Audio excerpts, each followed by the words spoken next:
Are you feeling lost, adrift in a sea of days that just seem to blend into one another? This one is for you, for those who feel like they're living life without a clear sense of purpose. Let's talk about some familiar scenes. Picture someone scrolling endlessly through their phone, jumping from one meaningless topic to another. Their conversations are full of gossip and complaints, but never about dreams or plans. They're just filling the silence, passing the time until the next day begins, which looks exactly the same as the last. They might go to work, punch the clock, do the bare minimum, and then come home. The job is just a way to pay the bills, not a source of fulfillment or growth. There's no ambition, no desire to improve, just a monotonous cycle. Or think about the person who lives day to day with absolutely no plan. They wake up when they wake up, eat what's available, and do whatever feels easiest in the moment. They can't really tell you if they eat to live or live to eat. Food is just another momentary pleasure, another way to fill the void. Their calendar is empty, not because they love spontaneity, but because they have nothing they're looking forward to, nothing they're working towards. It's a life lived on autopilot. These are not just sad stories. This way of living has real consequences. When you lack a personal sense of direction, you become incredibly vulnerable. You become a pawn in someone else's game. Politicians, for example, love an audience that isn't thinking for itself. They can easily sway people who feel disconnected and are looking for something, anything, to belong to. They offer simple answers to complex problems. And without a strong inner compass, it's easy to get swept up in their narrative, becoming just another number in their political calculus, your energy used to serve their agenda, not your own. Similarly, a lack of personal purpose can lead to blind faith. Now, spirituality and religion can be beautiful sources of community and meaning for many. But when you're empty inside, you might grab onto a belief system not out of genuine conviction, but out of desperation. You might follow doctrines without questioning, accept dogma without reflection, and surrender your critical thinking to a leader or an institution. This isn't true faith. It's a form of escapism, outsourcing the difficult job of finding your own meaning to others. The danger here is that you give away your power, your autonomy, and your unique potential. The impact of this purposelessness is profound. On a personal level, it leads to a quiet sense of despair, a feeling of being a spectator in your own life. It can manifest as chronic boredom, anxiety, or a persistent feeling that something is missing. You watch others achieve, build, and create, and you feel a pang of envy, but you don't know how to start. Your potential lies dormant, like a seed that's never been planted.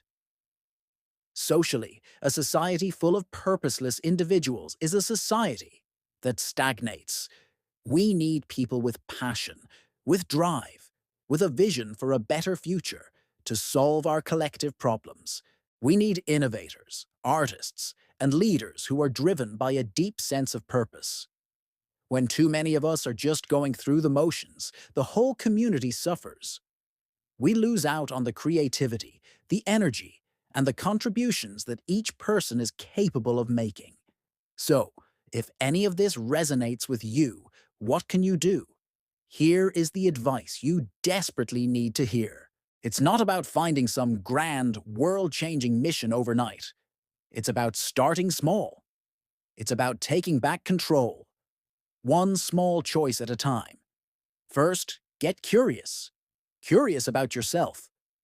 What did you love to do as a child? Before the world told you what you should be?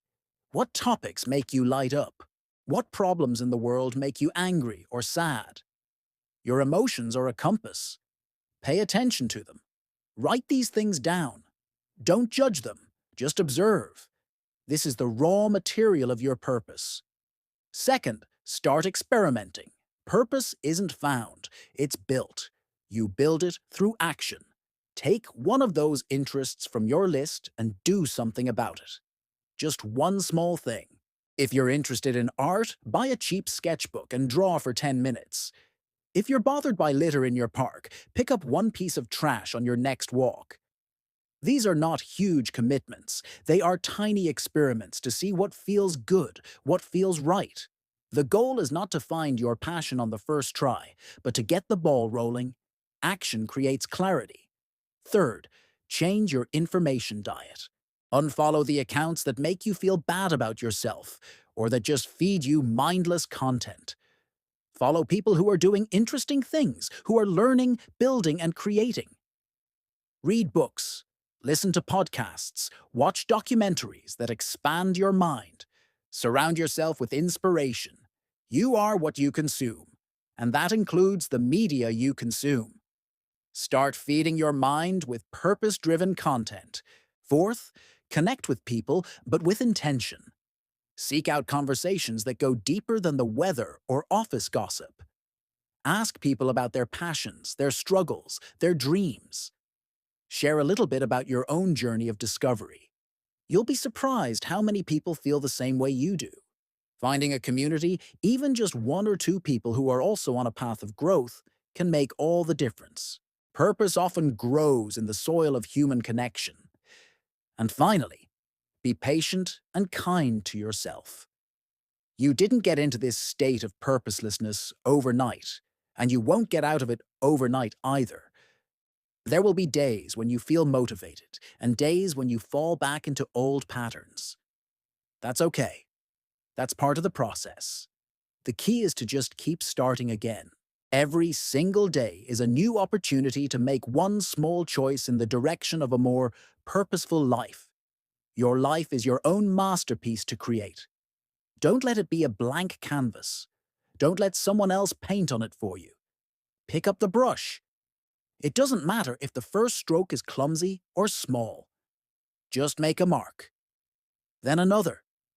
And another. Over time, you'll look back and see that you've created something beautiful, something meaningful, something that is uniquely yours. You have so much more potential than you realize. It's time to wake up and start living, not just existing, but truly living. Thanks for watching, and I hope you'll join me on this journey. Don't forget to like and subscribe for more content to help you build a life you love. See you next time.